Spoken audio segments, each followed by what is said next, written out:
Welcome to future है दोस्तों, channel में आपका स्वागत है। दोस्तों आज हम डबल बेड का हेडबोर्ड बनाएंगे। और दोस्तों पहले भी मैंने हेडबोर्ड बनाया था, काफ़ी कारपेंटर भाइयों ने उस वीडियो को प्यार दिया था। इसमें मैं आपको पूरा प्रोसीजर बताऊंगा कि किस तरीके से हमने इसके निशान लगाने हैं, किस तरीके से हमने गोल्डन पत्ती लगानी है और दोस्तों कौन सा हमने एडेसिव लगाना है। हमेशा कारपेंटर भाइयों की ये ज़्यादा शिकायत रहती है, ये हमारी 1.5 या 2 महीने में स्ट्रिप खुल जाती है गोल्डन पत्ती की। तो दोस्तों मैं ऐसा एडेसिव बताऊँगा जिसके साथ आपको ये वाली प्रॉब्लम नहीं आएगी। दोस्तों जिन सर वीडियो का लाइक का टारगेट रखा हुआ है वो मैंने 10,000 का रखा है, वो मुझे पता सभी कारपेंटर भाई वीडियो शुरू होने से पहले लाइक का बटन दबा देंगे। चलो वीडियो शुरू करते हैं।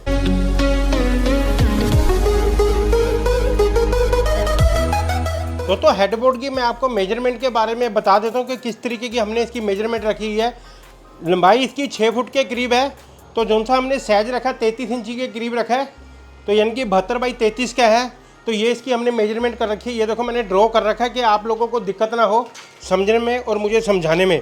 दोस्तों हमने ये जो सा 33 इंची का रखा हुआ है, तो हमने इसका आधा कर लिया, सेंटर कर लिया, यानी कि 16.5 पर ये मैंने मार्किंग सेंटर करके सीधे मैंने निशान खींच लिया है। यानी कि अगर प्रॉपर इस तरीके से आप निशान खींच लोगे, कल का कोई भी आदमी आपको या कस्टमर ये नहीं कहेगा कि भाई साहब आपका डिजाइन में फ़र्क है, जो ऊंचा नीचा बिल्कुल यूनिवर्सल बनेगा।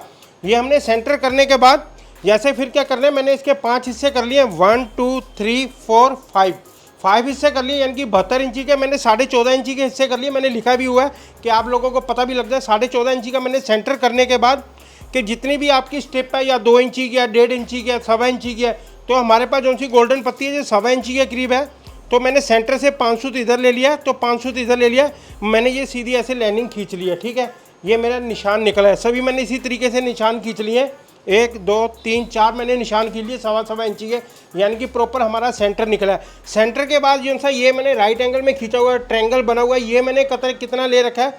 तो दोस्तों यहाँ से मैंने का सेंटर कर लिया इसका, जैसे 14.5 हो गया, तो 7.25 इंची मैंने यहाँ से लिया, जो सेंटर वाला पॉइंट है यहाँ से मैंने 7.25 लिया, तो 7.25 मैंने यहाँ से लिया है, तो यहीं से मैंने 7.25 ये लिया है। ठीक है, और सेंटर वाले पॉइंट से ये मेरा क्रॉस बन गया, ये देखो। तो ये मैंने मार्किंग खींच दी, बिल्कुल सीधा ऐसे खींच दिया, इस तरीके से ऐसे मैंने कर दिया। मैंने बल्कि ये पत्ती भी लिखी है 1.25 इंची के करीब मैं इस्तेमाल कर रहा हूँ। ये यानी कि आपको मैंने ड्रॉ करके दिखा दिया। हालांकि जो से पुराने कारपेंटर खिलाड़ी हैं वो तो निशान लगा लेते, जो से बच्चे नए इस फील्ड में आते हैं उनको नहीं पता लगता है कि किस तरीके से निशान लगाने हैं।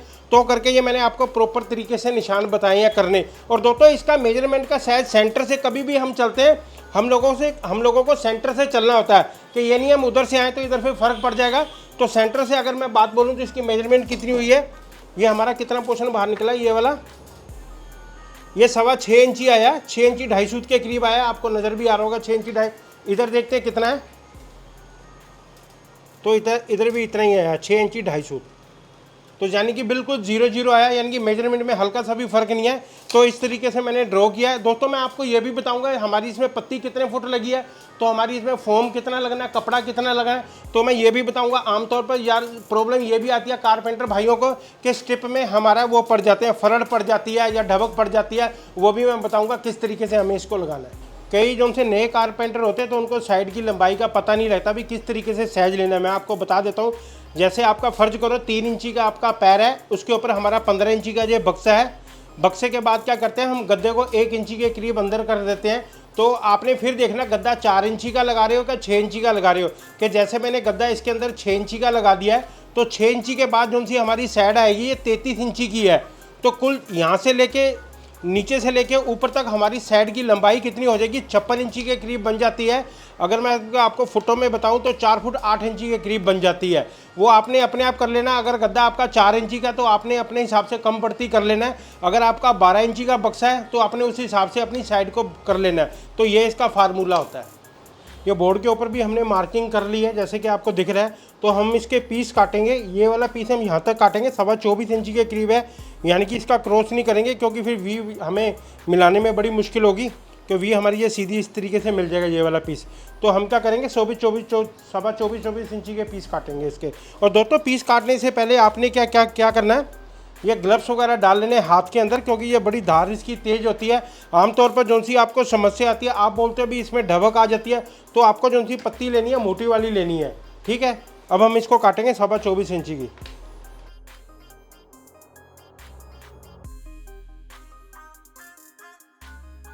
और ग्राइंडर को चलाते समय ये देखिए सेफ्टी का इसका जरूर ध्यान रखना, ये कवर ऊपर की तरफ होना चाहिए, नहीं तो हमेशा ये यानी कि एक्सीडेंट बड़ा तगड़ा होता है इसके साथ।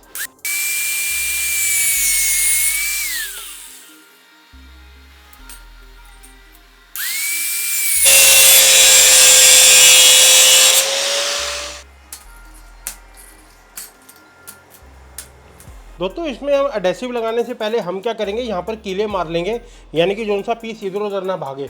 ठीक है, तो हमने कीले ये नहीं है कि हमने इस वाले को इधर से लगा ली, इस वाले को इधर से लगानी है, तो हमने क्या करना, सबको इधर की तरफ से लगानी है। हम इस तरीके से एक एक कील लगा लेंगे।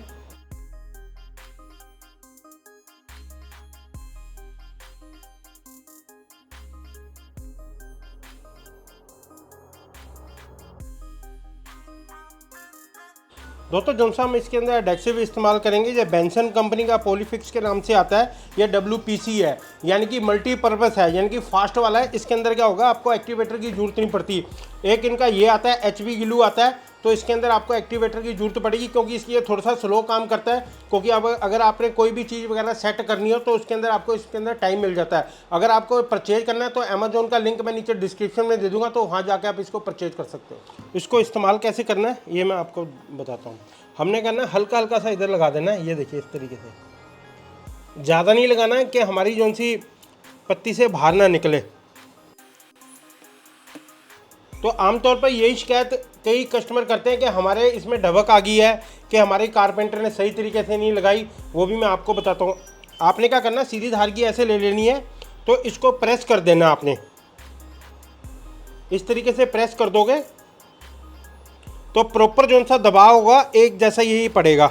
अगर आपको इसमें एक्टिवेटर लगाना है तो आप लगा सकते हो। ये देखिए इसी तरीके से हम सारे पीस कर लेंगे।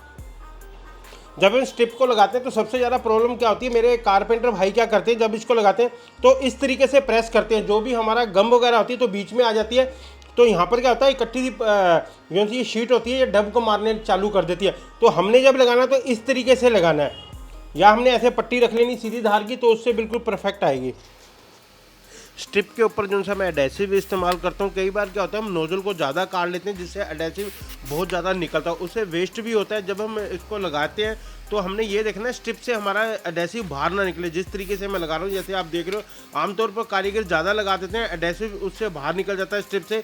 तो बाद में जब हम उसकी फिनिशिंग करते हैं तो वो स्ट्रिप पर लग जाता है, क्योंकि ये हाई ग्लोस की स्ट्रिप होती है चमक में, तो काम की क्वालिटी उतनी बन नहीं पाती। तो जितना भी फर्नीचर लाइन का काम है, आपको तो पता ही होता है कि शुरू से लेकर एंड तक बड़ा फिनिशिंग का काम रहता है। और हाँ दोस्तों, एक चीज़ मुझे ज़रूर बताना कि इंडिया में से आप कौन से स्टेट से हमारी वीडियो देख रहे हो, जैसे हिमाचल हो गया, या पंजाब हो गया, या असम हो गया। तो दोस्तों हम जानना चाहते हैं कि कौन से स्टेट से हमें ज़्यादा प्यार मिलता है। और दोस्तों काफ़ी कारपेंटर भाई या मुझे फ़ोन कर लेते हैं, या कमेंट सेक्शन में भी पूछते हैं, जैसे उन्होंने अपना किचन कैबिनेट का काम करना होता है, तो उनको मशीनरी वगैरह में कैसा अपना सेटअप वगैरह चाहिए, तो किस तरीके की उनको मशीनरी चाहिए होती है। A से लेकर Z तक मैं पूरा सेटअप में बताऊंगा कि कौन कौन सी हमें मशीनरी चाहिए होती है, जिसके साथ क्या फिनिशिंग भी ज़्यादा निकले और काम की वर्किंग भी बहुत तगड़ी निकले। तो आपने क्या करना है, कमेंट सेक्शन में मुझे ज़रूर बताना। अगर यस बोल दोगे तो उन पर मैं फिर वीडियो बनाऊंगा। जैसे कि आप देख रहे हो, हमने छोटी स्ट्रिपें लगा रहे हैं, तो इसके ऊपर क्या होता है, कंपनी ने रैप किया होता है, जिसके साथ क्या होता है, स्ट्रिप हमारी ख़राब ना, स्केच वगैरह। कई कारपेंटर भाई क्या करते हैं, इसको रैप को पूरा उतार देते हैं, जिसके साथ क्या होता है, या हम कोई भी एडेसिव वगैरह लगाते हैं इसके ऊपर लग जाता है, तो इसकी फिनिशिंग इतनी अच्छी नहीं आती जितनी आनी चाहिए। तो जैसे कि मैं ये आपको जिनसी मैं स्ट्रिप लगा रहा हूँ, मैं 1.25 इंची की लगा रहा हूँ, तो इसमें कई साइज़ में आती है, 1.5 इंची की भी आती है, 2 इंची की भी आती है। तो अपनी रिक्वायरमेंट के हिसाब से आप लगा सकते हो। जैसे मैंने इसके अंदर बॉर्डर नहीं लगाया, आप चाहो तो इसका 2 इंची का बॉर्डर भी इसका लगा सकते हो, तो बॉर्डर से भी कैसी खूबसूरती आ सकती है। क्योंकि ये कस्टमर की डिमांड थी, तो मैंने इस तरीके का डिज़ाइन बना रहा हूँ। वीडियो को लाइक भी करो, चैनल को सब्सक्राइब भी करो, और यारों दोस्तों में वीडियो को शेयर भी कर दिया करो। और काफ़ी कारपेंटर भाई कहते हैं कि आप जो भी टूल इस्तेमाल करते हैं तो उनका लिंक भी डिस्क्रिप्शन में दे दिया करो अमेजोन का। दोस्तों ये जो था प्रोफेशनल फ्री मेंस का इंची टेप है, यानी कि इसकी मेजरमेंट बहुत ज़्यादा ज़बरदस्त है, यानी कि कभी भी इससे नाराज़ नहीं हुए। काफ़ी टाइम से मैं इस्तेमाल कर रहा हूँ। अगर आपको ये परचेज करना है तो अमेजोन का लिंक मैं नीचे डिस्क्रिप्शन में दे दूँगा, वहाँ जाके आप इसको परचेज कर सकते हो।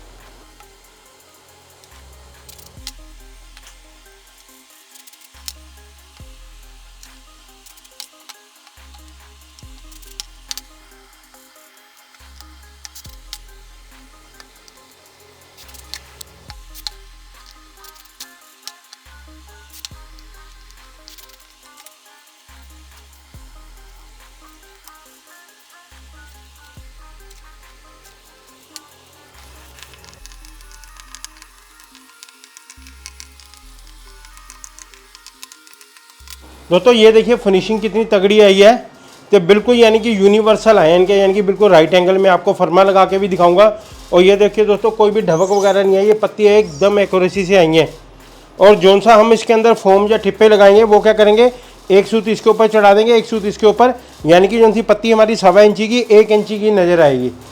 दोस्तों कि जैसे कि मैंने बोला था जिस तरीके से हमने निशान लगाया बिल्कुल हमारा काम यूनिवर्सल आया, यानी कि कभी भी सोफे वाले को भी दिक्कत नहीं आएगी अगर आप प्लेन प्रिंट का कपड़ा लगाते हो। प्रिंट वाले में तो खैर आपको निशान लगाने पड़ते हैं, ये देखिए फर्मा है, इसके ऊपर करेंगे बिल्कुल हमारा एक जैसा है। इधर लगा के देखोगे बिल्कुल एक जैसा है, इधर करके देखोगे बिल्कुल एक जैसा है। अब ये नहीं मैं फर्मे को घुमा भी देता हूँ ऐसे तो भी हमारा बिल्कुल एक जैसा आ रहा है, ये देखो। तो इसको बोलते हैं यूनिवर्सल काम। अब हम इसके ऊपर क्या करेंगे, अपनी फोम की पेस्टिंग करेंगे।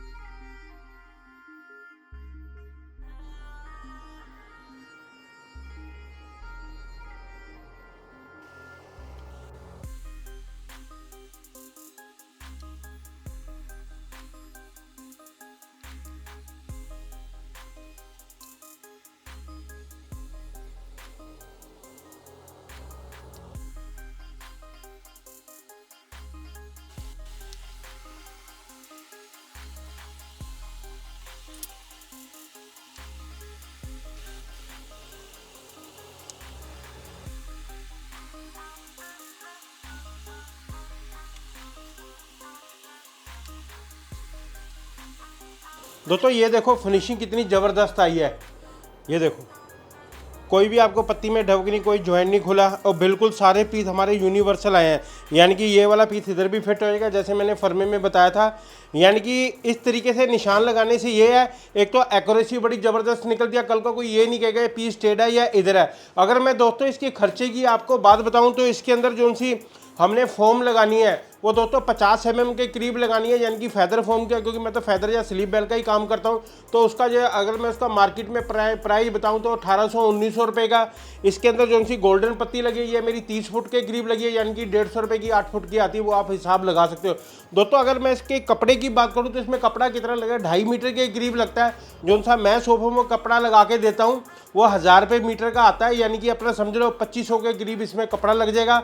बाकी जो सी सोफे वाले की लेबर है, सोफे वाले भाई बुरा मत मानना, कोई इसको 2000 में भी बना देता है, बनाने वाले 1000 रुपये भी बना देते हैं। वो तो जितना गुड़ डालोगे उतना ही मीठा होगा। अब जो सा मेरा कारीगर है जो सी इसके मैं उसको इसकी लेबर देता हूँ, उसको मैं 3500 रुपये देता हूँ। और दोस्तों आप लोगों ने बताना अगर वुडन का हम इसको तय तो अपने भाइयों की कितनी इसकी लेबर होनी चाहिए। दोस्तों इस साइड के बारे में मैंने आपको सब कुछ बता दिया, किस किस तरीके से मैंने इसको तैयार किया, कैसे निशान लगाया। अगर आपने वीडियो शुरू से लेकर एंड तक आपने देखा होगा तो आपको बिल्कुल A to Z आपको पता लग गया होगा किस तरीके से हमने ये तैयार किया। दोस्तों कोई मुश्किल नहीं है, अगर आप शुरुआत करोगे कोई मुश्किल काम नहीं होता, तो सारे इसी तरीके से हम काम बड़ी आसानी से कर देते हैं। सिर्फ कारीगरों को एक हौसला अफजाई देनी चाहिए, क्योंकि जिनसे हमारे छोटे कारीगर होते हैं तो उनको जरूर काम बताना चाहिए। तो दोस्तों ये आपको वीडियो कैसी लगी, अच्छी लगी तो चैनल को लाइक करना, सब्सक्राइब करना, साथ में बेल आइकन का बटन जरूर दबा देना, जिससे आने वाली वीडियो की नोटिफिकेशन आपको सबसे पहले मिल जाएगी। मिलते हैं एक नई वीडियो के साथ, धन्यवाद।